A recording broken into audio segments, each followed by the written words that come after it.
শ্রমের অধিকার দিবেন, কাউকে ঠকাবেন না, কোনো শ্রমিককে ঠকাবেন না। আমার রিক্সাওয়ালা ভাইগুলো এই রৌদ্রের মধ্যে কি পরিমাণ কষ্ট করে। রিক্সা ভাড়া দেওয়ার সময় দাপটওয়ালা নেতা, পেতি নেতা, বাতি নেতা, লম্বা নেতা, বাট্টা নেতা, দুষ্ট নেতা, খারাপ নেতা, ভালো নেতা, এরা রিক্সাওয়ালার ভাড়াটা কম দেয়, তাই না? এই জন্য আমি অনেক সময় বলি, রিক্সাওয়ালাদের যে রুজিটা না, অধিকাংশ রিক্সাওয়ালাদের রুজিটা হালাল। হালাল। হ্যাঁ, কিছু রিক্সাওয়ালা দুষ্ট আছে, নষ্ট আছে, এটা তো থাকবে।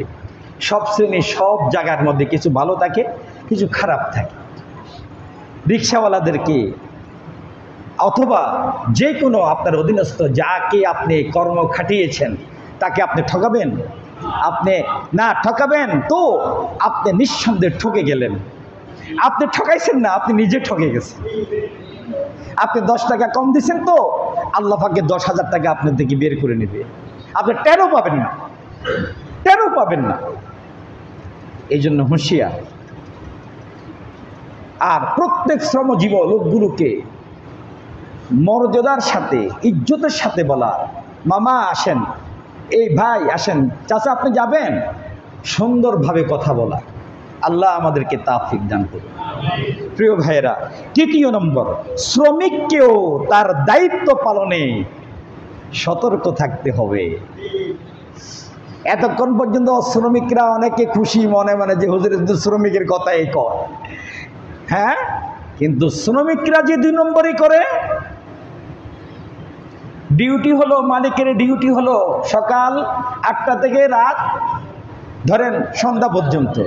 সে যায় 10টা বাজে, যায় কটা বাজে, আছে কি নাই? আবার 5টা বাজে চলে আসে, 2 ঘন্টা আগে চলে আসে। আপনি যদি 1 সেকেন্ডেও যদি আপনার শ্রমের মধ্যে 2 নম্বরই করেন, আপনি কখনো আল্লাহর কাছে, আল্লাহ রাসূলের কাছে, শরীয়তের কাছে আপনি সঠিক শ্রমিক নন। আপনার শ্রমের কারণে আল্লাহর জান্নাতে আপনি যেতে পারবেন না। নিঃসন্দেহে আপনি মালিক পক্ষকে ঠকিয়েছেন। আপনার জাহান্নাম ছাড়া আপনার কোনো রাস্তা নাই। শ্রমিকরাও হুঁশিয়ার। আপনি আপনার শ্রমকে মা লাহা ওয়া মা আলাইহা পরিপূর্ণ দেখাতে হবে যদি আল্লাহর জান্নাতে যেতে চান। শ্রমিকরাও যাতে মালিককে না ঠকায়, মালিকও যেন শ্রমিককে না ঠকায়, এটার নাম হলো ইসলাম। এটার নাম কি? ইসলাম। এই 3টি পদ্ধতি যদি কোনো শ্রমিক পক্ষ আর মালিক পক্ষ যদি এই 3টা পদ্ধতিতে যদি তার সংগঠন, তার কারখানা, তার যে অন্যান্য কাজকর্ম যদি আঞ্জাম দেয়, তাহলে কখনো মালিক পক্ষ এবং শ্রমিকের মধ্যে অসন্তোষ হবে না। আজকে বিভিন্ন গার্মেন্টসগুলোর মধ্যে শ্রমিক অসন্তোষ দেখা যায়, যা কি যায় না? কেন যায়? কেন এটা হয়? মালিক পক্ষ শ্রমিকের হক আদায় করছে না বলেই তো, ঠিক কিনা? মালিক পক্ষ শ্রমিকের হক আদায় করছে না বলেই আজকে আমাদের গার্মেন্টস শিল্পগুলোর মধ্যে আজকে এত অসন্তোষ, ঠিক কিনা? এই জন্য আমার ভাই, এই 3টি পদ্ধতি যদি কেউ গ্রহণ করে, কি কি বলছি বলেন তো দেখি। 1 নম্বর, শ্রমের গুরুত্ব এবং মর্যাদা দিতে হবে। 2 নম্বর, কি বলেছি বলেন? হ্যাঁ, শ্রমিকের অধিকার পরিপূর্ণ আদায় করতে হবে। 3 নম্বর, শ্রমিকও মালিকের অধিকার পরিপূর্ণ আদায় করতে হবে। এই 3টি পদ্ধতি যদি মালিক পক্ষ এবং শ্রমিক পক্ষ যদি আদায় করে, তাহলে শ্রমের মধ্যেও আল্লাহর নিয়ামত, মালিকের মধ্যেও আল্লাহর নিয়ামত, 2 পার্টি আল্লাহর জান্নাতে চলে যাবে। আমার ভাই, আল্লাহ রাব্বুল আলামিন আমাদেরকে প্রকৃত শ্রমিক এবং প্রকৃত মালিক হওয়ার তৌফিক দান করুন। আজকে বাংলাদেশের মুসলমানদের একটা ঈদের দিন, তা তো আমরা সবাই জানি, জানি না? কে কে জানেন? এমন একটা ঈদের দিন, শুধু বাইর হওয়ার সাথে সাথে আল্লাহর রহমতের বৃষ্টি চলে আসছে। কি ভাই, কি আপনারা জানেন না? গত রাত্রে কি হয়েছে জানেন না? রহমতের বৃষ্টি আসছে কিনা?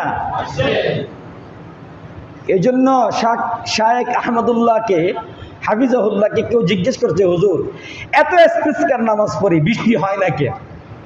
শায়েখ আহমদুল্লাহ হাফিজাহুল্লাহ বলেছেন, আসলে বৃষ্টি হবে কেমনে, কিভাবে বৃষ্টি হবে? যদি প্রশাসন এবং শাসক পক্ষ যদি নিজেদের গুনাহের জন্য তওবা করে ময়দানে আসে, আল্লাহ রহমতের বৃষ্টি দিয়ে ভরপুর করে দিবেন। আমরা সাধারণ মানুষই কানলে কোনো ফায়দা হবে না, সরকার কানতে হবে, প্রশাসন কানতে হবে, তাহলে আল্লাহ রহমতের বৃষ্টি দিবেন। আর নির্দোষ মজলুম উলামায়ে কেরামগুলোকে মুক্তি দেন, দেখবেন রহমতের বৃষ্টি এমনিতে চলে আসবে। গত রাত্রে আমাদের বাংলার কোটি কোটি কোটি মুসলমানের হৃদয়ের স্পন্দন, 42টি মামলার মধ্যে সম্পূর্ণ নির্দোষ প্রমাণ হয়েছে। একটা মামলার মধ্যেও এই আল্লাহর বান্দারে কোনো দোষ না রাষ্ট্রপক্ষ দেখাতে পারছে, না বিজেপি পক্ষ দেখাতে পারছে। মোদী সরকার আল্লাহর বান্দাকে মুক্তি দিয়েছে, 3টা বছর বান্দার জীবনটাকে নষ্ট করছে। কে দায় নিবে? একটা মামলা তো উনি দোষী না, উনি আসছেন বাহিরে মুক্ত বাতাসে, সঙ্গে সঙ্গে আল্লাহর রহমতের বর্ষণ দিয়ে দিয়েছেন ঢাকাতে। আরো যারা আছে তাদের সবাইকে ছেড়ে দেন। আপনাদের কাছে অনুরোধ, সরকার পক্ষকে বলছি, ছেড়ে দেন, দেখবেন আল্লাহ রহমতের বৃষ্টি দিয়ে আমাদের দেশটাকে শান্তি করে দিবে। ওলামায়ে কেরামের চোখের পানি আর যাই হোক, এগুলি অনেক কঠিন বিষ। ওলামায়ে কেরামের চোখের পানি কি? অনেক কিছু হয়ে গেছে, অনেক কিছু হয়ে গেছে। এবার অন্তত পক্ষে আলেম ওলামাদেরকে ছেড়ে দেন, দেখবেন রহমতের বৃষ্টি কিভাবে আসে। লক্ষ লক্ষ মানুষ যার বয়ান শুনে মুসলমান হয়েছে, যার কোরআনের সুদা সারা পৃথিবীতে ছড়িয়ে ছিটিয়ে আছে, যার একটা আয়াত শুনলে কলিজাটা ঠান্ডা হয়ে যায়, এরকম আল্লাহর ওলিগুলোকেও মেরে ফেলছে।